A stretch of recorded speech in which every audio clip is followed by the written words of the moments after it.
Right, episode 17. Right, we're getting into the big leagues in terms of the plots. Things are starting to get a bit serious, a bit more dramatic, as it were. Yeah, one of the plot lines I remember is this is when Harriet finally makes a big move to take over the salon, but that's probably a bit spoiler territory because we're just at the start of the episode right now.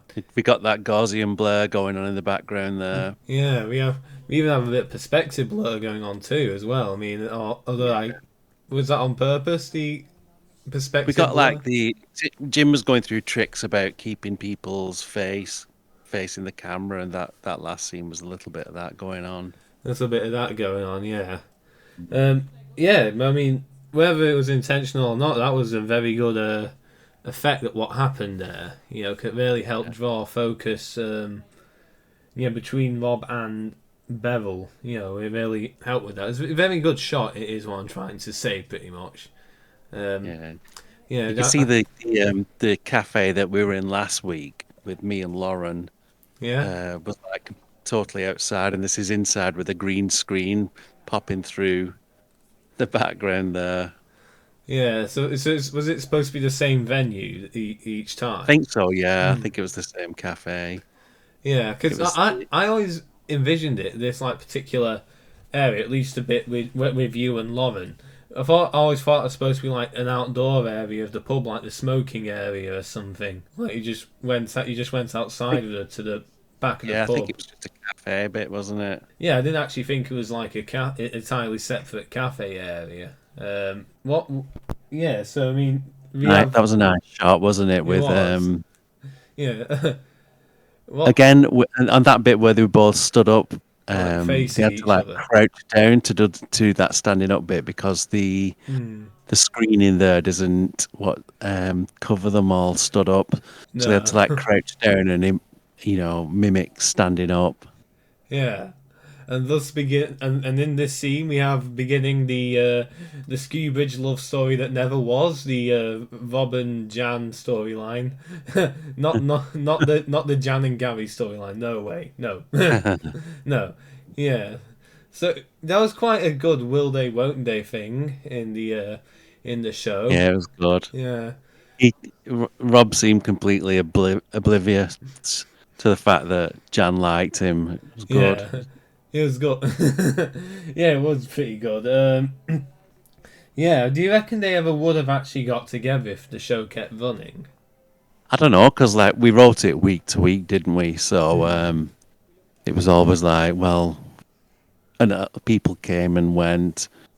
You had like Yeah. a staple of people who generally came every week, me, Rob, you, Yeah, and then the people would like pop hardcore. in and out. So Kathy, who played Jan, she'd come for a bit, and then she'd be off for a bit, and then she'd come for a bit. So Hmm. No, I never actually noticed her being gone. I always thought she's just pretty much nearly a constant, aside from a couple weeks. yeah, Um, Yeah, but it would have been nice, for Rob if like they did actually end up together because like Rob does like deserve someone to make him happy, after what happened with his wife and all that. yeah, it would have been fun. Would have been fun. Would have been fun. Yeah. I almost imagine like like Gary and Anna and maybe some others just like team up to get them together at long last. Would be a pretty amusing thing, I reckon. And I think this is. Are they discussing Walter in this scene? Hang on, let's just. No, they're talking about how we broke into, we did that burglary. Oh yeah, Scott. Oh right, I remember this. Yeah, and then like, doesn't Anna over here hear them like outside? They're in one room, and then like in the second we just hear Anna just listen. Well, we don't hear her listening in, but we see her listening in. I think I remember this. If unless I'm mistaken, I'm talking about another scene.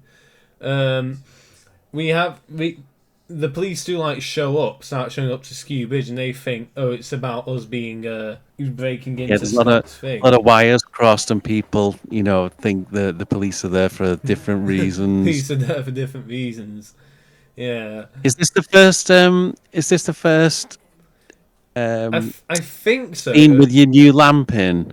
The new lamp, yeah, yeah. I mean, so that lamp was actually an antique that my mum found in an antique house, like it, not an antique house, a auctioneer's place. It was a one in Leyland, just near the at the a car shop. But yeah, we found it, and I thought, this would be a perfect fit for the Emporium. It Um, was. It was great yeah, that. And I, the music was this music was done by my son Aaron. So yeah, I think we said before that a lot of the music was done by either me, my son Dominic, who was in it later on, and my other son Aaron. Aaron, yeah. Did Yeah, so unfortunately, I will say that the lampshade. I remember getting the lamp on the last day of me being at the studio because I didn't, because I knew I wasn't coming back at that point. Um, and I unfortunately, by the time I got it, the flipping lampshade had been smashed. So I mean, unfortunately, the lamp I think survived, but the lampshade didn't, unfortunately, which is a shame because I do like the Nice lampshade. lamp. Does make that wonderful orange glow, doesn't it, across the Emporium? Yeah, Yeah, the noise of the door opening and closing in Gary's Emporium is actually the door of the Star Trek Enterprise. I yeah. don't know whether it actually made onto that scene yet. No, no, no. I don't If you think listen they. to it, it's quite subtle in the background. You didn't have it Yeah, too high, but it was just the sound of the Starship Enterprise. just Well, you see, the the coronation's lost one of its C's the there. ornation. Yeah, the the age of decay has begun. Um, no, it's the ornation now. So, oh, here we go. It's the big reveal, isn't it? We're in Yeah, so the that's actually Jim's studio. That, we're finally in the studio with which yeah. is conveniently actually made out to look like an actual pub. Yeah, So we didn't have to green screen a bar anymore. It was just that. yeah. I mean, that's like wriggle it through the tiny little gap. No, I like how we also had to like conveniently keep the curtain around the back shut because we had this giant flipping mirror that would just Oh, yeah, we show had loads of mirrors everyone behind them just curtains, didn't we? sitting there looking like absolute tools. No, not tools. No, that's rude. When we were all starting out and we were deciding on our characters, there Yeah. was a lot of people saying they wanted to be gay or bisexual or something like that. And it was actually Andrew who plays Rob. He Hmm. kind of put the brakes on and he was like, it's a small town, this, you know, Hmm. um, there's not that many gay, lesbian, bisexual people in this town. So I No. used to call him the gay police. The gay police. Yeah, he's the gatekeeper. No, no. Yeah, yeah. Exactly. Dear. Yeah, because we do that because that was the whole thing with our show, weren't it? We're just trying to almost like a little slice of life kind of show, really. Yeah. Because the other shows, the other soaps had really kind of got bogged down with all these different issue plots, really, haven't they? And that still hasn't changed to this day. But like with Skew Bridge, I remember Jim saying like his ethos for making Skew Bridge was like to make this nice, well, well, I wouldn't say wholesome, but it's just a nice soap that like you and basically people in the retirement home could watch without like many problems, as it were. Yeah. Well, the whole point of it was not to be issue driven or, Hmm. pushing agendas or anything like that. It was all to do with just, real, well, stories and people and character driven Yeah. and stories came to fruition quite quickly in it. Whereas in show, like normal soaps on TV, these the stories go on forever and ever. You can, like they can introduce the idea of a storyline, and then like 6 months down the line, it's still not bore fruition. Whereas Yeah, that Jim's idea and our idea was we wanted these stories to like, come to some resolve quite quickly. yeah, just only use as much setup and build up as is required to make it work, and yeah, don't fluff it up too badly. Yeah. Yeah, Um, and obviously because we only had 10-minute shows, these stories needed to come out because you can't have like a 6 month story dragging on and on and on. no, no. Because I think that was actually eventually became my policy when I actually started writing my plot lines properly. Was that that was my policy became is that I actually had seeing as I only had about 10 minutes a week basically to like tell our story. I made it so that you had to every single line of like every single scene, if not every single line, had to either develop a character or develop the plot. You Yeah. see, because yeah, we had very little time indeed to spare. Yeah, Yeah, I think that's one thing we did quite well, is that stories, things happened and and continually happened, every single week we were, like I said, we were writing on the fly sometimes. We were writing for people who had maybe shown up certain weeks, they hadn't shown up certain weeks, and so to edit it all together, to try and get some, continuity and some storyline throughout it all. I think we did that quite well. we Because one thing did, that we drives me did. mad about soaps is that storylines go on forever and ever, and you can guess what's going to happen. Whereas I think sometimes with ours, you couldn't necessarily, You can the always story came to, you couldn't see what was going to happen. You couldn't think, we wouldn't introduce an idea and then like 5 episodes down the line it'd happen. It'd be like keep people guessing a little bit.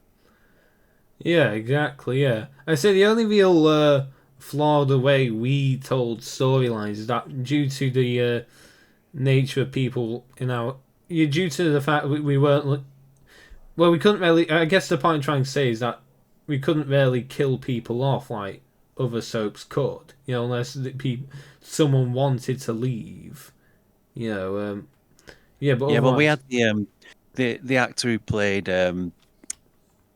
Lauren. She went off to have a baby, but yeah. we kind of kept her alive through that. In that, we talked about her a bit, even though she wasn't there. Like there was a scene with me and Andy and Jan just then, and they were still talking about Lauren, and she was off having a baby, I think, at that point. Oh, yeah. Well, that's what I'm saying. Like, due to how it works, like we couldn't just write characters off the show, like say Coronation Street or EastEnders could. But I mean, that's like the only limitation. But I say it brought in return we got a lot of freedom compared to other shows. Yeah. Because that's something I really liked is that we could write our own storylines and have the freedom to develop plots as we would want them developed. Yeah, it was a real like community effort because Hmm. people would write scenes for other people and say, "Oh, I've written this for you. What do you think?" And you Yeah. might get somebody to say, "Well, I didn't really envision my character doing that," or like, can we change it a little bit, or something, or sometimes you'd just be happy to go with whatever somebody had written for you.